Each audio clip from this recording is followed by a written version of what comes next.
our third mystery is smaller, small enough to hold in your hands. And somehow, that makes it even stranger. The Roman Empire left behind an extraordinary amount of evidence about everyday life. We have legal documents, military records, private letters, inscriptions, recipes, engineering texts, shopping lists, and graffiti scratched into walls. We know what Roman soldiers carried. We know what people cooked with. We know what their lamps looked like, what games they played, what tools doctors used, and what coins passed through their markets. Which makes it strange that archaeologists have found an entire category of Roman object that no surviving Roman text appears to explain. They are small, hollow objects cast in bronze, usually small enough to fit comfortably in one hand. Each has 12 pentagonal faces. A circular hole is cut into the center of every face, often with different holes having different diameters. Small rounded knobs project from the corners. Today, we call them Roman dodecahedra. More than 100 examples have been discovered, particularly across the northwestern provinces of the Roman Empire. Some have been found in areas corresponding to modern Britain, France, Germany, Belgium, and the Netherlands. They clearly belong to the Roman world. They were carefully manufactured. They were made repeatedly, and we still do not know what Romans used them for. The mystery has produced an enormous number of proposed explanations. Perhaps they were measuring instruments. If someone looked through two holes of different sizes, the changing apparent size of a distant object could potentially help estimate distance. That has led to theories involving surveying or military range-finding. But there is a problem. The surviving dodecahedra are not completely standardized.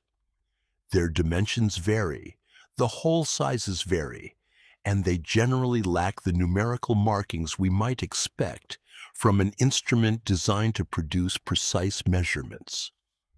Another theory suggests that the dodecahedra were connected to textile production. Modern experimenters have demonstrated that yarn can be wrapped around the corner knobs in ways that produce knitted tubes, including shapes resembling the fingers of gloves.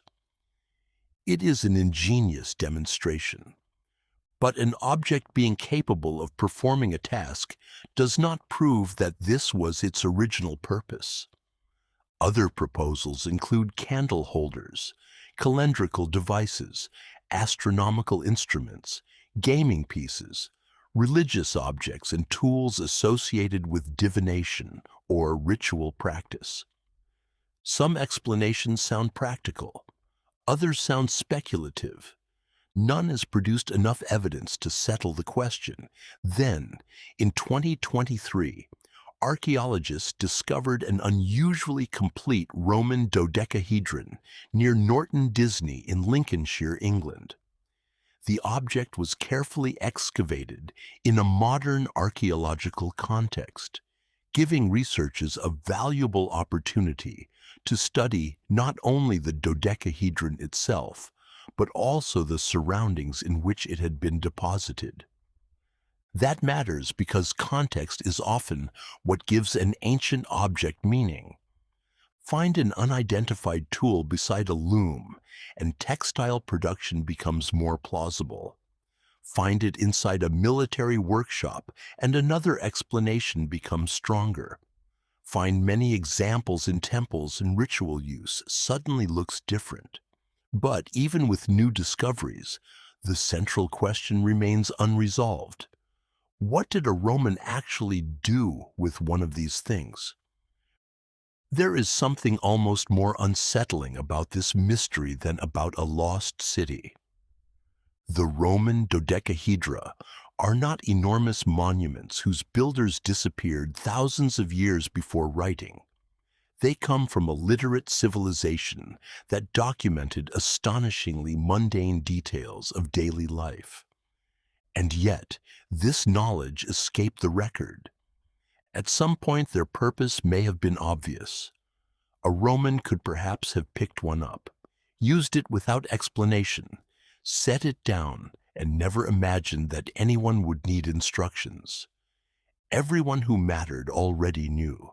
Then generations passed. The people who understood the object died.